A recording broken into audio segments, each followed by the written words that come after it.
Hello everyone, అందరూ బాగున్నారా? మనం ఈ రోజు మాట్లాడుకునే టాపిక్ వచ్చేసి స్లిప్పరీ క్లచ్. అసలు స్లిప్పరీ క్లచ్ అంటే ఏంటి? ఈ మధ్య మనం చూస్తుంటే ఒక 2 నుంచి 3 లాక్ లోపు ఉన్న ప్రతి బండిలో కూడా ఈ స్లిప్పరీ క్లచ్ అయితే యాడ్ చేస్తున్నారు. అసలు దానివల్ల యూజ్ ఏంటి? అది ఏ విధంగా ఉపయోగపడుతుంది? అది దాని మెకానిజం ఏంటి? ఇదంతా కూడా మనం అయితే ఈ వీడియోలో మాట్లాడుకుందాం. మాట్లాడుకునే ముందు మన ఛానల్ అయితే కొంచెం సబ్స్క్రైబ్ చేసి కొంచెం లైక్ చేసి నాకైతే కొంచెం సపోర్ట్ అయితే ఇవ్వండి.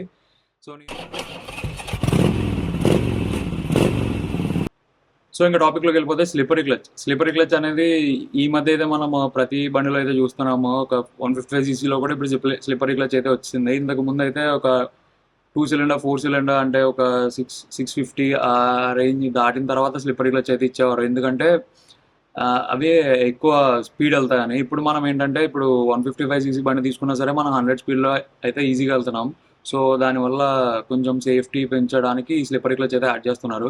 దానివల్ల యూజ్ ఏంటంటే అసలు హై స్పీడ్లో వెళ్ళేటప్పుడు క్విక్ టర్నింగ్స్ తీసుకోవడానికి, అది రేస్ ట్రాక్లో టర్నింగ్స్ తిప్పడానికి, లేదా ఇంజన్ బ్రేకింగ్ చేయడానికి, ఇలా వాటికైతే స్లిప్పరీ క్లచ్ అనేది యూజ్ అవుతుంది. సో అసలు స్లిప్పరీ క్లచ్ ఎలా వర్క్ అవుతుంది, దాని మెకానిజం ఏంటి అంతా కూడా నేనైతే ఒక యానిమేషన్ వీడియోలో చూపిస్తా, చూడండి క్లియర్గా. ఇది స్లిప్పర్ క్లచ్, ఇది ఇంజన్ సైడ్, ఇది gear box and wheel side. Then engine is transmitting power to clutch. It runs at higher speed then the driven shaft. So ఈ స్ప్రింగ్స్ అనేవి గేర్ బాక్స్ కనెక్ట్ అయి ఉంటాయి. So engine side higher RPM ఉండడం వల్ల resistant you load చెప్పినట్టు opposite side gear box side స్లోగా అయితే నడుస్తుంది. సో ఇది ఫాస్ట్గా ఇది స్లోగా తిరగడం వల్ల so the sections are common contact rotate together. So అప్పుడు ఆ స్ప్రింగ్స్ అనేవి ఆ డ్రమ్ పై ప్రెజర్ పడతాయి. సో అప్పుడు ఆ క్లచ్ ప్లేట్స్ అనేవి దగ్గరకు అయ్యి సో ఇంజన్ నుంచి క్లచ్ బాక్స్ కి ఇంటిమేట్ అయితే చేస్తుంది. ఇప్పుడు మనం ఇంజన్ స్పీడ్ అనేది తగ్గించి మనం మల్టిపుల్ డౌన్ షిఫ్ట్స్ అనేది చేసామంటే ఇంజన్ సైడ్ అనేది చాలా స్లో ఉంటుంది లోవర్ ఆర్పిఎంలో. ఇటు వీల్ సైడ్ మూమెంటం అన్నది చాలా హైలో ఉంటుంది, హయ్యర్ ఆర్పిఎంలో ఉంటుంది. సో ఇప్పుడు ఆ హయ్యర్ ఆర్పిఎం సైడ్ ఉన్న ర్యామ్స్ రెండు ఒక చోట కనెక్ట్ అయ్యి ఇప్పుడు ఆ డ్రమ్స్ అనేవి వెనక్కి తోసి కొంచెం స్పేస్ అయితే జనరేట్ చేస్తుంది అక్కడ. సో దానివల్ల ఏమవుద్దంటే కొంచెం ఈ క్లచ్ ప్లేట్స్ అనేవి కొంచెం సెపరేట్ అవుతాయి. సో స్లిప్పేజ్ అనేది వస్తుంది ఇక్కడ. ఆ స్లిప్పేజ్ అనేది ఏం చేస్తుంది అంటే ఇంజన్ పవర్ ఇంకా వీల్ పవర్ రెండు ఈక్వల్గా ఉండేలా చూసుకుంటుంది అన్నమాట. సో ఇదన్నమాట స్లిప్పర్ క్లచ్ అంటే. స్లిప్పర్ క్లచ్ ఎలా వర్క్ అవుద్ది? ఈ స్లిప్ అండ్ అసిస్ట్ క్లచ్లో ఈ ర్యాంప్ అనేది డిఫరెంట్గా ఉంటుంది, మిగిలినవన్నీ సేమ్.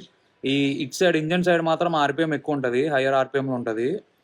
అటు gear box side and wheel side కూడా ఆర్పిఎం గ్రాడ్యువల్గానే ఉంటుంది, కానీ కంపేర్ టు ఇంజన్ సైడ్ కొంచెం లోవర్ ఆర్పిఎం ఉంటుంది.